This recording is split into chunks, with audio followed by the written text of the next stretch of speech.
Hey there, welcome back to Cooking with Violet Vixen. Tonight we are making mouth-watering stuffed turkey. It's an easy one. It will serve 2 to 3. I would say 2 because when I show you the turkey, you'll see why I say 2. Come on in, I'll show you what ingredients we need and then I'll talk you through the rest of it. Okay, so first things first, oven onto 200 degrees. Grab a frying pan and a baking dish, plus some foil. We also need 300 to 400 grams of turkey breast fillet. Now, I could not buy turkey breast fillet complete. This is turkey breast strips. Keep in mind, turkey is a lot bigger than a chicken, so that is why the strips are huge. So this is why I say this should only feed 2, because we were supposed to have 1 complete breast fillet, which we was going to cut a pocket in. They didn't have it at Woolworths. I had to go to Woolworths because I think of this as a specialty meat. However, so that's why there's 4 breast strips. So it actually sort of makes it easier for me because I can make a sandwich out of it instead of having to cut a pocket. Half a roasted red capsicum cut into strips. Now, there's 2 ways of doing this. You can go to the deli and buy red capsicum strips. I do not know how much you will need to make half a red capsicum. Just one way to do it would be buy a shitload and glue them together and see what looks like half. Don't do that though. What I did was I brought a whole capsicum, cut it in half, put it in the oven for 15 minutes at 200 degrees with just cooking spray on top. The rest of it I've diced up, and I've popped in the freezer. So I'll be looking for a recipe where I need half a red capsicum diced because I'm ready to go and it saves me a little bit of money and a lot of time. 3 tablespoons of ricotta. They had no ricotta at the deli desk when I went there. This was a Friday night, so I don't know, everyone decided they wanted ricotta. This one I've actually found, I had this ages ago, but this is probably just as good as what you would buy in the deli because it's nice and firm. So, and the only downside, I guess, was I was going to ask for like 50 grams and I ended up having to buy 375 grams, but that is actually nice on other things as well. So just make sure you use it up, otherwise it is a waste. Fresh basil leaves. I don't think you've ever seen it because I don't normally aim the camera that way. However, I have got a basil plant on the windowsill.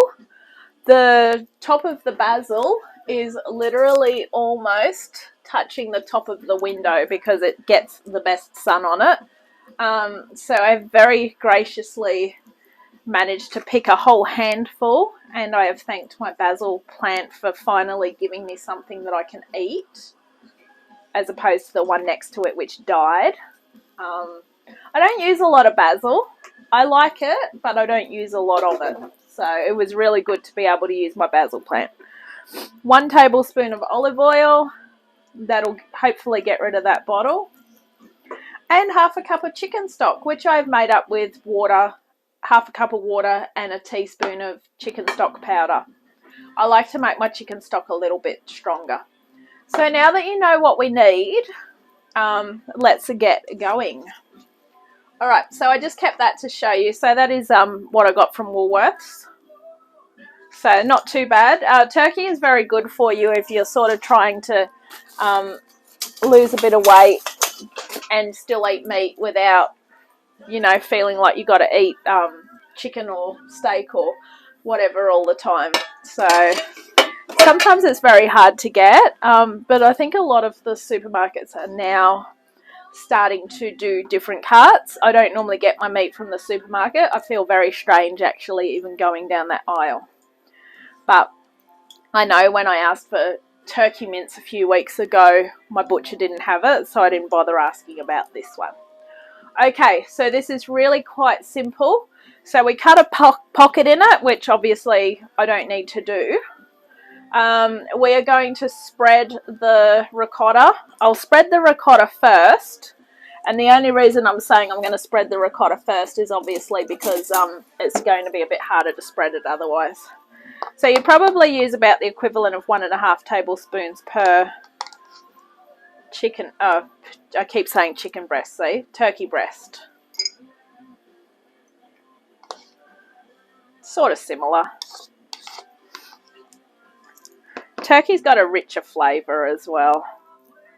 So just smash it in.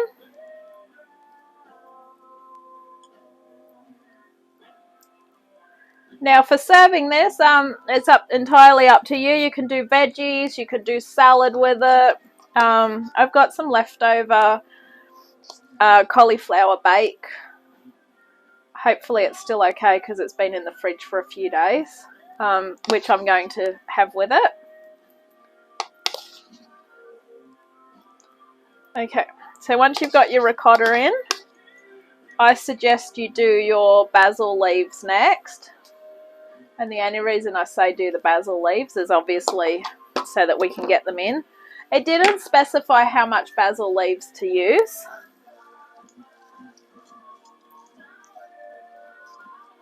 But if you've got a good sized plant, don't be stingy with them. Basil's good for you.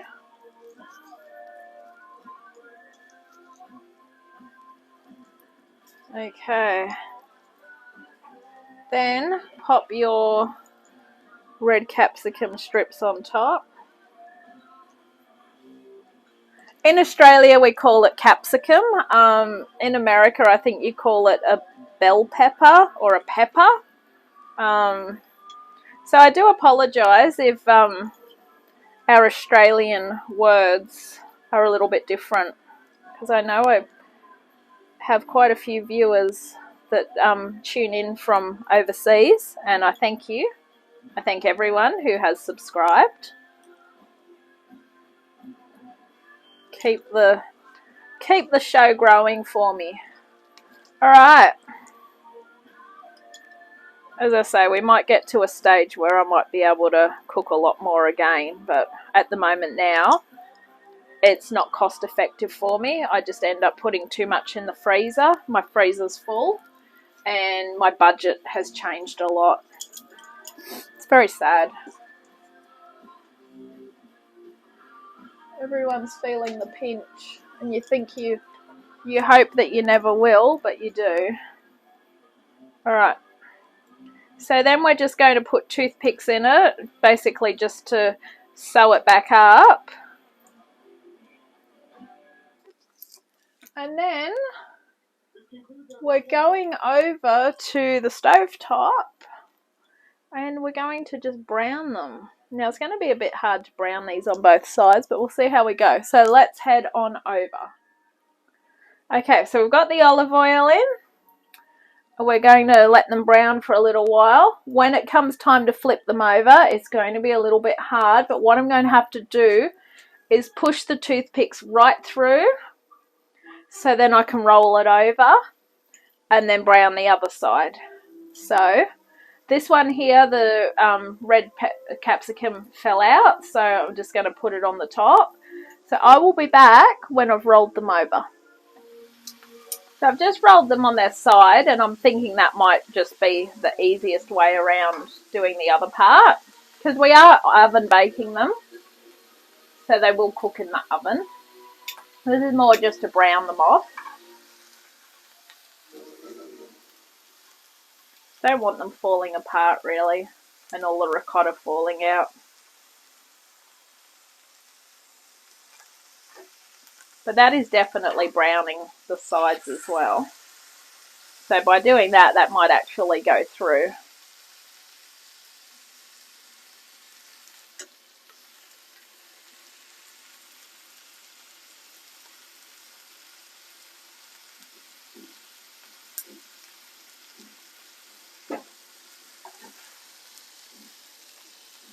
Gonna roll that one onto the other side.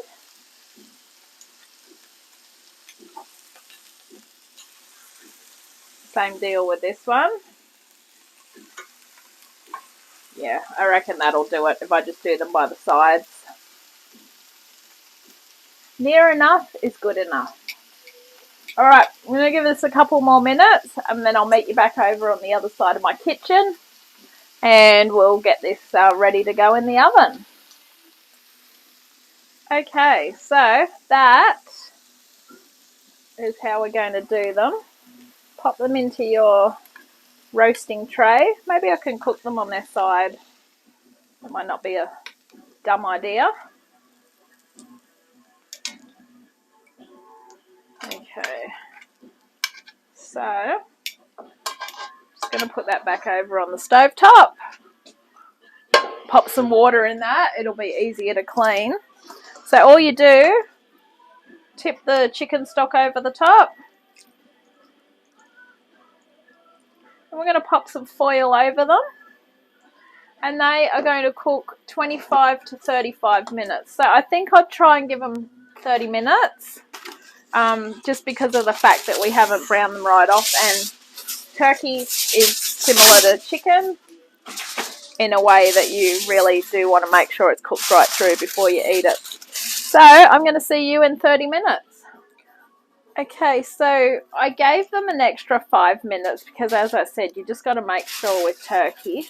So that should definitely be done. So, thank you for watching this episode of Cooking with Violet Vixen. This has been mouth-watering stuffed turkey. I hope you enjoy it, and I'll catch you on the next adventure.